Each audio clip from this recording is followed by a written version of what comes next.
누가복음 23장 26절입니다.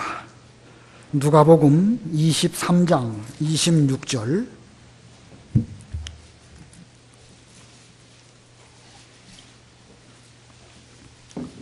누가복음 23장 26절. 공과책의 그 본문은 26절부터 46절까지인데 다 할 수가 없어서 짧게 31절까지만 봉독하겠습니다. 23장 26절. 그들이 예수님을 끌고 가는 중에 시골에서 오는 길이던 시몬이라는 한 구레네 사람을 붙들어 그에게 십자가를 지우고 예수님의 뒤에서 따라가게 하였다. 백성의 큰 무리가 예수님을 따라갔으며 그분을 위하여 가슴을 치며 통곡하는 여자들도 따라가니 예수께서 돌아서서 그 여자들에게 말씀하셨다. 예루살렘의 딸들아, 나를 위하여 울지 말고 너희 자신과 너희 자녀들을 위하여 울어라. 보아라, 사람들이 말하기를 임신하지 못하는 자들과 해산하지 않는 배와 젖을 먹이지 않은 가슴이 복이 있다 라고 말할 날들이 올 것이다. 그때에 그들이 산들에게는 우리 위에 무너져 내려라 하고 말하고 언덕들에게는 우리를 덮어라 하고 말할 것이다. 그들이 푸른 나무에게도 이렇게 한다면 마른 나무에게는 무슨 일이 일어나겠느냐. 거기까지 봉독합니다. 고난주간을 앞두고 공부 본문이 여기 누가복음 23장이고 또 그 제목이 예수님의 고난입니다. 오늘 이 시간 말씀 제목 예수님의 고난. 오전에도 예수님의 고난에 관한 주제로 말씀을 드렸거니와 오늘 이 시간도 우리가 예수님의 고난을 잘 깨달으시고 오늘 본문에 나와 있는 이 예수님의 고난에 동참한 이 사람들과 같이 우리도 주님의 고난에 동참하기를 힘쓰는 고난주간이 되어야 되겠고 또 우리 주일학교 학생들에게도 예수님의 고난을 잘 가르쳐서 저들도 어려서부터 예수님의 고난을 영으로 느끼고 주님의 고난에 동참하는 그런 신앙으로 점점 자라도록 그렇게 지도해 주시면 감사하겠습니다. 이 빌라도가 불의한 재판, 불공정한 심판에서 예수님을 십자가에 못 박기로 판결을 했습니다. 이때는 유대인의 명절 유월절을 앞두고 그 예수님이 십자가에 못 박히기로 판결이 났다라는 소문이 온 성 안에 퍼지게 되었고 많은 사람들이 이 관심을 가지고 예수님의 십자가를 또 보려고 모여들기 시작했습니다. 이 예수님에 대하여 사형 언도가 내렸으니까 예수님을 따르던 많은 사람들은 다 뿔뿔이 흩어졌지요. 갈릴리에서부터 올라온 사람들도 있었고 겟세마네 동산에서 바로 예수님께서 지금 골고다로 가시기 바로 전날 저녁, 목요일날 저녁 예수님의 제자들은 다 뿔뿔이 흩어졌습니다. 예수님께서는 그날 밤새도록 신문을 받으셨어요. 신문을 받으실 때에 한 곳에서만 신문 받으신 것이 아니고 여러 장소를 옮겨 다니면서 신문을 받으셨습니다. 제일 먼저 안나스에게 신문 받으시고 또 가야바에게 신문 받으시고 또 빌라도의 관정으로 옮겨가시고 헤로데게로 가셨다가 다시 또 빌라도의 관정으로 오는 이런 일련의 과정들을 쭉 겪으면서 제일 마지막에 빌라도가 예수님을 십자가에 못 박도록 판결을 하고 그리고 유대인들에게 내어 주었습니다. 그 판결 이후에 군병들은 예수님을 채찍질하고 희롱하고 또 홍포를 입혀드리기도 하고 등등 이런 일들이 있었습니다. 이 사건 후에 이제 그 형을 집행하기 위해서 이제 예수님께서 자신의 십자가를 지시고 골고다로 향하여 가시게 되었습니다. 그날 저녁 완전히 탈진한 정도로 그 신문도 받으셨거니와 채찍에 몹시 맞았기 때문에 예수님은 지금 극도로 피곤한 탈진한 상태에서 자신을 매달 그 십자가, 통나무, 전봇대와 같이 그렇게 커다란 통나무 십자가를 어깨에 메시고 골고다로 가시게 되었습니다. 힘드시니까 또 육신적으로도 많이 어려우셔가지고 가다가 쓰러지시고 쓰러지실 때마다 로마 군병들은 채찍질하고 일어나서 그 십자가를 메고 가도록 그렇게 다고쳤습니다. 그 모든 수모를 다 겪으시면서 다시 일어나셔서 그 길을 걸어가셨는데 그때에 그 예수님의 고난의 길에 동참한 그것을 바라보면서 거기에 함께했던 몇몇 사람들이 있었습니다. 오늘 본문을 보니까 구레네 사람 시몬도 있었고 예루살렘의 딸들도 있고 또 그 백성들도 있었고 군인들도 있었고 주변에 많은 사람들 또 그 예수님과 함께 십자가에 못 박힌 주변의 양쪽에 있는 죄수들 등등이 그 주님의 고난을 지켜보며 있었습니다. 오늘 이 시간에는 두 경우만 살펴보려고 합니다. 예수님의 고난에 함께한 사람, 예수님의 고난을 함께하면서 따라갔던 자들 두 사람, 먼저 구레네 시몬입니다. 첫 번째 돼지 구레네 시몬. 26절 읽어보세요. 26절. 그들이 예수님을 끌고 가는 중에 시골에서 오는 길이던 시몬이라는 한 구레네 사람을 붙들어 그에게 십자가를 지우고 예수님의 뒤에서 따라가게 하였다. 예, 구레네라고 하는 그 지역은 아프리카 북쪽에 있는 그 지역 이름이 구레네입니다. 지금으로 말하면 리비아, 그 석유가 많이 나고 그 가다피라고 하는 그 독재자가 통치했던 요새 그 나라 있죠? 리비아. 바로 그 지역입니다. 그 즈음에 이 구레네 리비아 그 지역은 로마의 통치하에 있었고 흩어진 유대인들이 거기에 집단적으로 모여서 사는 그런 그 촌락을 가지고 있었습니다. 그래서 이 사도행전에도 보면 오순절 성령 강림 때에도 구레네에서 온 사람들도 있었고 스데반이 설교할 때에도 스데반의 설교를 들은 사람 가운데에는 또 역시 구레네에서 올라온 사람들도 있었습니다. 안디옥 교회에 여러 부류의 사람들이 모여서 안디옥 교회를 이루고 있는데 거기에도 구레네 출신들도 있었습니다. 그런데 오늘 본문에 이 구레네 출신 시몬이라는 사람이 이 유월절 명절을 당해서 예루살렘에 올라왔다가 예수님께서 십자가를 지고 가시는 것을 보게 되었습니다. 그는 분명 그 이전에 예수님이 누구신지, 왜 예수님이 십자가를 지게 되셨는지 그런 내용들을 자초지종을 몰랐을 것입니다. 단지 이 구레네 시몬은 어떤 일로 예루살렘에 올라왔고 아마 유월절 명절이기 때문에 예루살렘으로 올라왔을 것입니다. 그냥 길을 지나가다가 구경하다가 그 군병들이 시몬을 억지로 붙잡아가지고 데려다가 예수님 대신 십자가를 지라고 하니까 그는 어쩔 수 없이 십자가를 지게 되었습니다. 로마 그 군병이 십자가를 지라고 할 때 시몬이 반항했을까요? 못했을까요? 반항하고 싶어도 뭐 반항할 수가 없겠죠. 그 당시에 그 이 군병이 뭘 시키면 그거 뭐 안 할 수 없는 그런 사회적인 분위기니까 반항 아약소리도 못하고 그냥 어쩔 수 없이 대신 십자가를 지고 주님을 따라가게 되었습니다.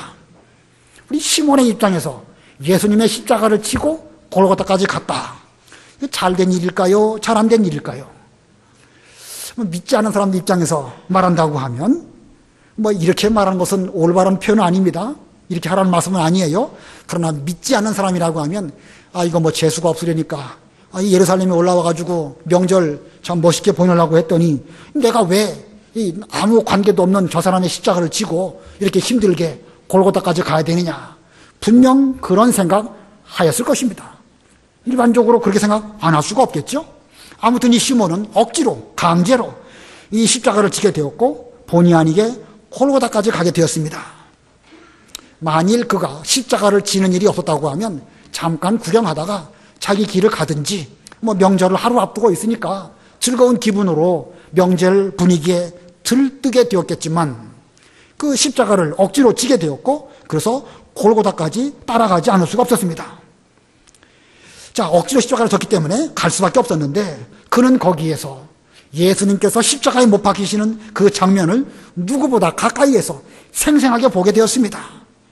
예수님께서 어떤 마음가짐, 어떤 표정으로 십자가를 지시는지 그는 다 보게 되었고 바로 곁에서 그 주께서 하시는 모든 말씀들도 다 들었습니다. 그리고 그는 이 모든 사건들을 통해서 큰 감동을 받았고 예수님께서 그리스도라는 사실을 깨닫게 되었습니다. 그리고 집으로 돌아가서 자기 아내, 자기 두 아들들에게 이 사실들을 자세하게 말해 주었습니다. 성경에는 그런 내용이 안 나오죠? 성경에 구레네 시몬이 자기 집에 돌아가서 자기 아내에게 여러 가지 말을 잘해 주었고 아들들에게도 잘 말해 주었다. 이런 말씀은 없습니다. 그런데 성경에 없는 말을 어떻게 그렇게 추측해서 말할 수 있을까? 물론 추측이긴 하지만 근거가 있습니다. 마가복음 15장 21절. 마가복음 15장 21절. 읽어보세요. 마가복음 15장 21절. 알렉산더와 루포의 아버지인 구레네 사람 시몬이 시골에서 와서 지나갈 때 그들이 그에게 강제로 예수님의 십자가를 지고 가게 하였다. 예, 이 구레네 사람 시몬이 예수님 대신 십자가를 지고 가게 되었는데, 이 마가복음에 이 구레네 시몬을 소개하면서 알렉산더와 루포의 아버지인 구레네 사람 시몬이 시골로 와가지고 지나갈 때에 그들이 강제로 예수님의 십자가를 지고 가게 했다. 그의 아들들의 이름이 여기에 기록되어 있습니다. 그의 아들들의 이름이 왜 마가복음에 기록되어 있을까? 그냥 시몬 그래도 될 것이고, 뭐 시몬 아니라 그냥 어떤 사람 이렇게 말할 수도 있을 것입니다. 그런데 그를 소개할 때에 구레네 사람 시몬이고 알렉산더와 루포의 아버지인 구레네 사람 시몬이다, 이렇게 말한 것을 보면 우리는 무엇을 알 수 있는가? 이 마가복음을 기록할 그 즈음에 이 마가복음을 읽는 많은 성도들은 구레네 사람 시몬 그 아무개 이미 다 알고 있는 거예요. 그리고 그 사람에게는 아들이 둘이 있고 그 아들들의 이름이 알렉산더와 루포, 그 아들들이 지금 우리와 함께 신앙생활을 잘하고 있지 라고 이 마가복음을 보는 사람들은 알고 있었습니다. 그래서 마가는 이 말씀을 기록할 때에 알렉산더와 루포의 아비인 구레네 사람 시몬이 억지로 십자가를 졌다, 이렇게 성경에 기록해 놓은 것입니다. 자, 예루살렘에서 멀리 떨어진 시골 구레네에서 올라왔던 시몬은 억지로 십자가를 지게 되었다가 예수님께서 그리스도라는 사실을 깨닫고 그것이 계기가 되어서 자기 집에 돌아가서 그의 아내, 그의 두 아들들에게 자기가 보고 체험한 아주 신기한 그 장면, 또 놀라운 그 진리, 우리가 그렇게 기다리면서 흩어진 유대인들로서 구레네 지역에 살면서 얼마나 간절하게 그리스도를 기다렸겠습니까? 근데 내가 마침내 그리스도를 만났다. 너희들도 내가 만난 그 그리스도를 좀 믿고 나와 함께 믿음의 길을 걸어가자. 아비 입장에서 그렇게 말을 하게 되어서 온 집안 식구들이 예수님을 잘 믿는 초대교회의 귀한 성도들이 되었습니다. 뭐 잘 아시는 그 사건이긴 하지만 우리 한번 또 로마서를 보겠습니다. 그의 집안이 얼마나 초대교회의 귀한 사람들이었는가. 로마서 16장 13절 읽어보세요. 로마서 16장 13절. 주님 안에서 택하심을 입은 루포와 그의 어머니 곧 내 어머니에게 문안하여라. 예, 사도 바울은 이 로마에 있는 성도들에게 문안 그 로마서를 쓰면서 그 마지막 문안 인사를 할 때에 루포와 그의 어머니, 주님 안에서 택하심을 입은 루포, 그의 어머니. 루포를 말할 때 이렇게 표현하고 있습니다. 이 시몬이 처음에는 억지로 십자가를 지고 갔지만 그 사건으로 인해 가지고 주님 안에서 택하심을 입게 되었고, 그 가운데 루포와 그의 어머니에게도 좀 문안을 하여라. 그 어머니는 곧 내 어머니이다, 이렇게 말하고 있습니다. 초대교회 때에 루포의 어머니니까 시몬에게는 누가 되겠죠? 자기 아내죠. 그 아내가 곧 나의 어머니다, 이렇게 말한 거 보면 그 시몬 온 집안 사람들은 초대교회 때에 하나님을 위해서 이제는 억지로가 아니라 기쁜 마음으로 십자가를 지고 잘 섬기면서 은혜의 길을 잘 걸어갔기 때문에 온 집안이 복받고 귀하게 쓰임받는 이런 가정이 되었던 것입니다. 오늘날 우리가 그 십자가를 지고 예수님을 따라가야 되는데 우리는 억지로 질 것이 아니고 즐겁고 기쁜 마음으로 십자가를 져야 됩니다. 그러나 십자가를 진다는 일이 그렇게 즐거운 일만은 아니겠죠? 때로는요, 잘 몰라도 억지로라도 십자가를 져야 한다고 하면 억지로라도 져야 됩니다. 지금 당장 힘들어도 그 억지로라도 십자가를 지면 반드시 그 일을 통하여 하나님은 우리와 나와 우리의 가정에게 큰 복을 주실 줄 알고 힘들고 어려워도 좀 억지로라도 십자가를 지는 그런 우리가 되어야 됩니다. 여러분들은 지금 이 시점에서 억지로라도 십자가를 져야 되겠다, 이런 그 마음이 있으신가요? 물론 근본적으로는 즐거운 마음으로 져야 됩니다. 억지로 지면 되겠습니까?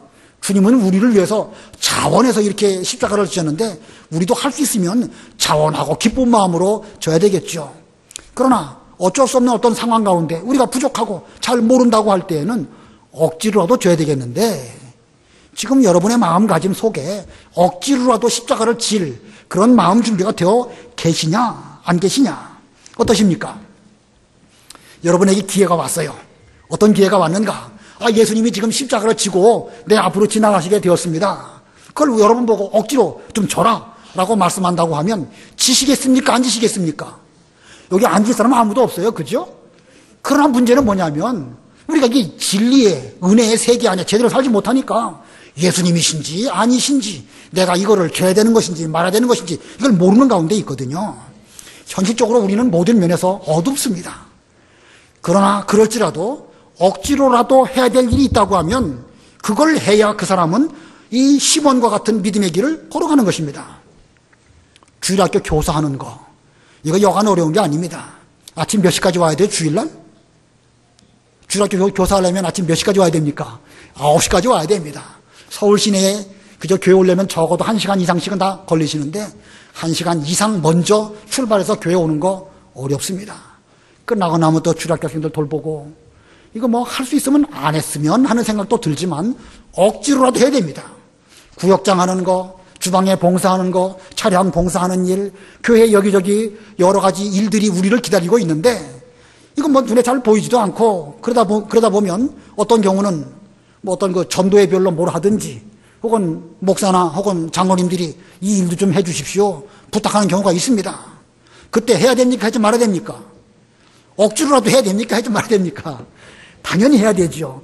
그 마음이 없다고 하면 이 구레네 시몬이 받은 복 우리하고는 거리가 멉니다. 예.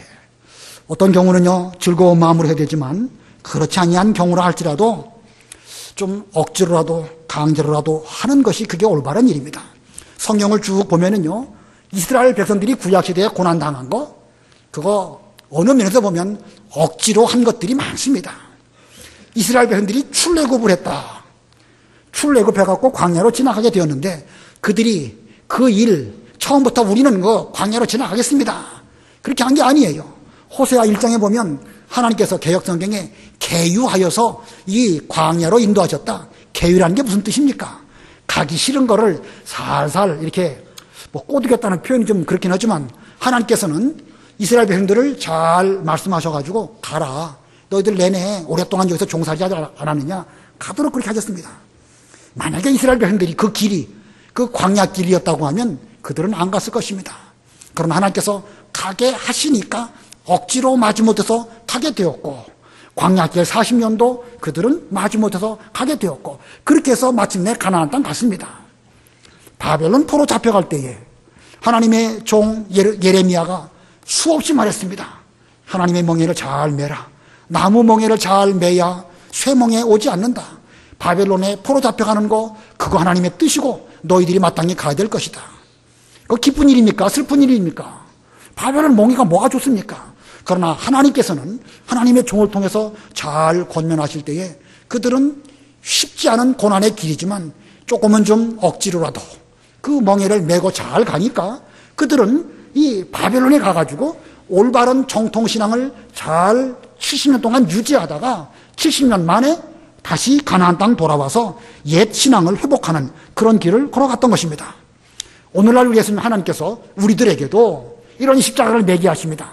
우리 모두에게는 자기 십자가가 있는데 자기 십자가를 맬 때에 즐거운 마음으로 메고 가야 되겠지만 그것이 쉽지 않다면 억지로라도 교회의 여러 가지 제도나 혹은 교회의 여러 가지 권면 어떤 교회의 그 선배 어른들 그런 분들의 말씀을 잘 듣고 억지로라도 매면 그게 여러분에게 반드시 복이 됩니다. 반드시. 지금은 그게 눈에 안 보입니다. 모릅니다. 그러나 반드시 그걸 잘 맬 때에 큰 은혜가 되고 시몬이 받았던 그런 복을 우리도 받을 수 있다는 생각을 하시면서 이 십자가를 지시고 주님의 길을 걸어가시는 우리가 되어야 되겠습니다. 그 다음에 두 번째로 예수님의 고난과 고난에 함께한 자들 두 번째 예루살렘의 딸들입니다. 예루살렘의 딸들. 예수님께서 골고다로 가실 때에 백성의 큰 무리가 예수님을 따랐고 그 중에는 통곡하며 따라가는 여인들도 있었습니다. 예수님께서 그 여자들에게 예루살렘의 딸들아 라고 부르시면서 중요한 교훈을 해주셨습니다. 27절 28절 읽어보세요. 27절 백성의 큰 무리가 예수님을 따라갔으며 그분을 위하여 가슴을 치며 통곡하는 여자들도 따라가니 예수께서 돌아서서 그 여자들에게 말씀하셨다. 예루살렘의 딸들아, 나를 위하여 울지 말고 너희 자신과 너희 자녀들을 위하여 울어라. 예, 여기 예루살렘의 딸들, 누굴 가리키겠죠? 예루살렘 출신 여자들을 가리킬까요? 여기 예루살렘의 딸, 누굴 가리키겠습니까? 이 여인들 가운데에는 갈릴리에서부터 주님을 따라온 그런 여인들도 많이 있었습니다. 물론 예루살렘 출신 여인들도 있었겠죠. 구약 성경을 잘 보면 하나님께서는 연약한 이스라엘 백성들, 고난을 만나가지고 그걸 힘들어하는 이스라엘 백성들을 두시고 말씀하실 때 시온의 딸들아, 예루살렘의 딸들아, 딸 시온아, 딸 예루살렘아, 이런 표현들이 이사야, 예레미야, 스바냐, 스가랴, 미가 이런 여러 부분들에 많이 나와 있습니다.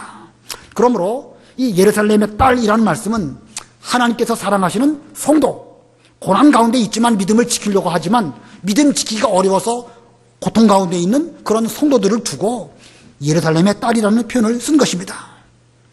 오늘날 예루살렘의 딸, 하나님께 사랑받는 성도들, 예수님을 사랑하는 우리들을 두시고 성경은 예루살렘의 딸이라는 표현을 쓰고 있습니다.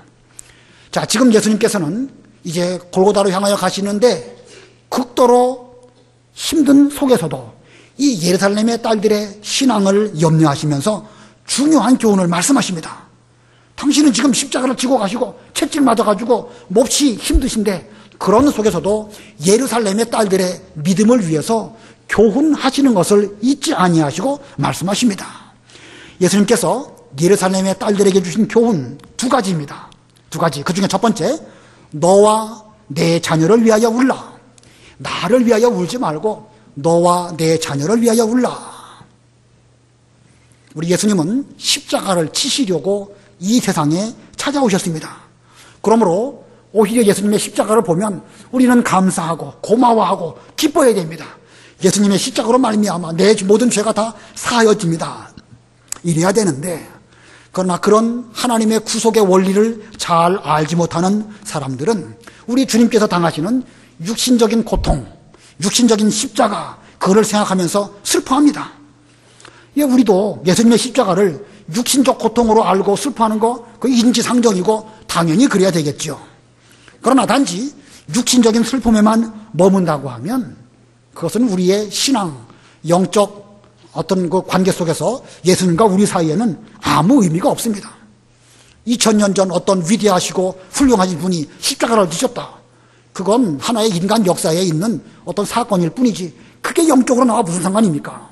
그러나 신앙적으로 보면 이 왜 예수님이 죽으셔야 되는지 그걸 생각해 보면 우리는 그 문제를 놓고 슬퍼야 됩니다. 구약시대에 번제를 드릴 때에 번제를 드리는 사람은 양이나 소를 성소 문 앞에까지 가지고 와가지고 자기가 그 양을 죽입니다. 그 양의 그 목에다가 칼을 꽂아 죽일 때에 아무 생각 없이 칼을 찌르겠습니까? 만약에 그렇다고 하면 그 사람은 피도 눈물도 없는 냉연한 사람입니다. 아, 이 양이 얼마나 아플까? 나 때문에 죽는다. 단순히 그렇게만 생각한다.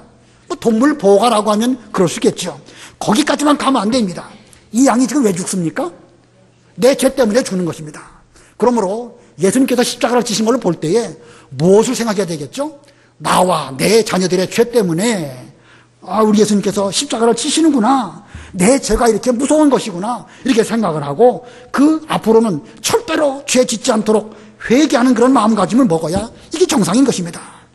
지금 예수님께서는 예루살렘의 딸들이 주님을 위해서 가슴을 치며 통곡하는 가운데 있었는데 단지 육신적으로 고난을 당하는 예수님 보고 슬퍼하지 말고 너와 너의 자녀들의 죄가 예수님으로 하여금 십자가에 못 박게 하셨으니까 앞으로는 절대로 죄 짓지 말도록 그렇게 회개하고 울으라는 이런 뜻으로 말씀하신 것입니다.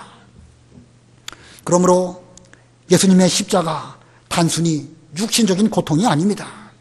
그 예수님의 십자가 배경에는 여러 종류의 죄들이 많이 있습니다.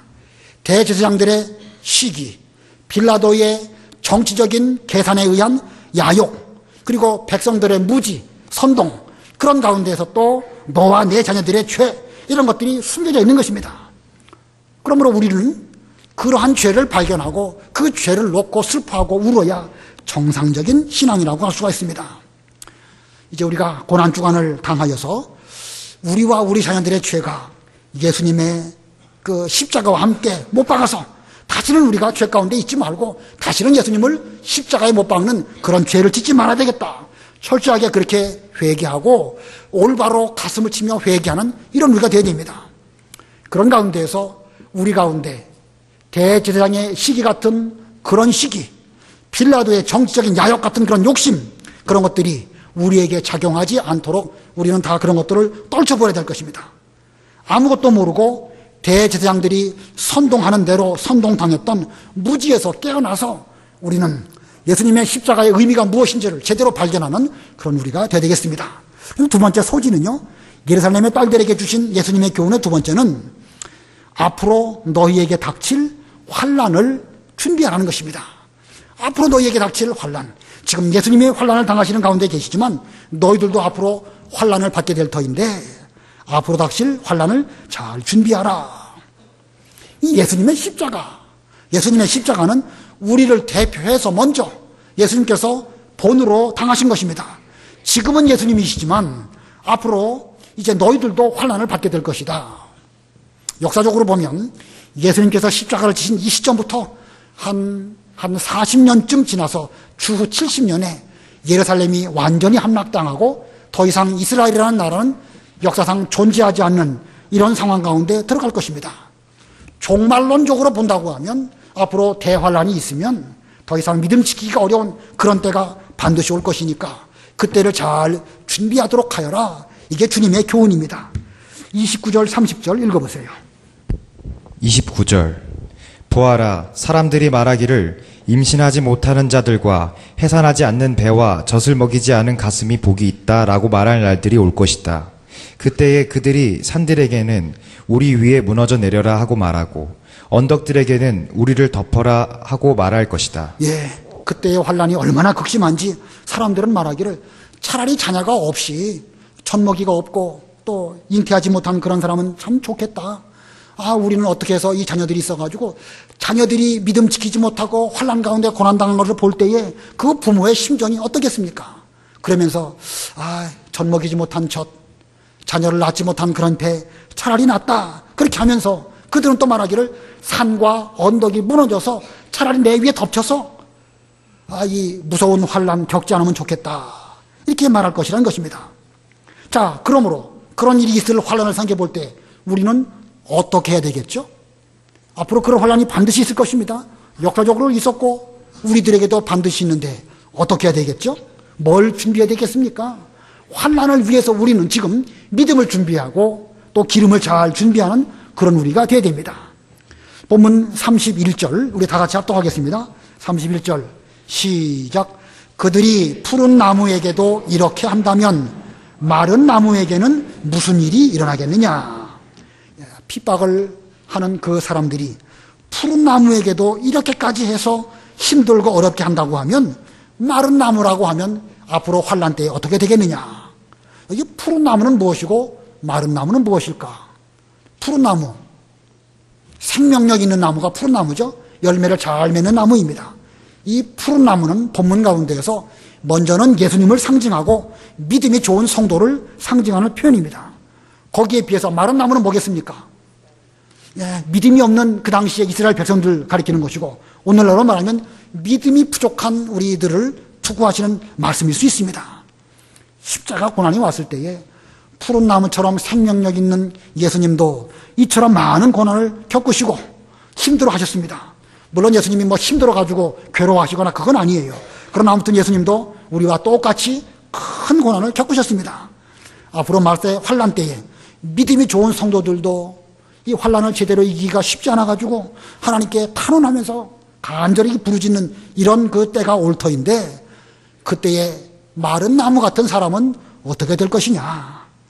그러므로 그때가 오기 전 예루살렘의 딸들이 너희는 믿음을 잘 준비하도록 하여라 라고 이 본문을 통해서 주께서 교훈하고 계십니다.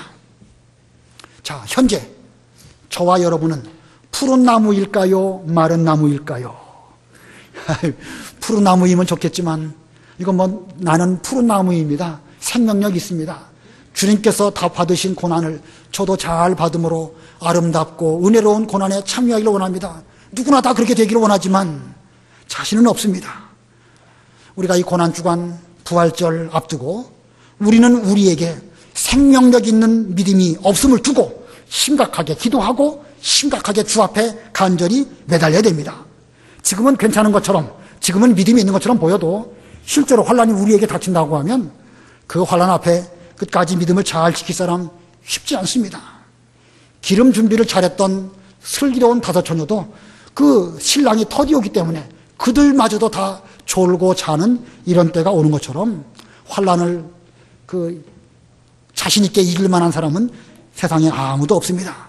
아무쪼록 우리 모두는 이번 이 고난주간과 부활주의를 앞두고 진지하고 심각하게 자신의 모습을 잘 돌아보고 기도하시고 회개하시고 또 앞으로 있을 환란을 잘 준비하는 일화가 되어야 됩니다. 그래서 이 기간이 지나가게 되면 예수님의 부활의 능력이 우리 모두들에게 임하시고 우리의 죄와 믿음 없음을 다 떠나보내고 부활하신 예수님의 새 생명으로 힘을 얻어가지고 새롭게 출발하는 이번 4월달 부활주일 되시기를 바랍니다.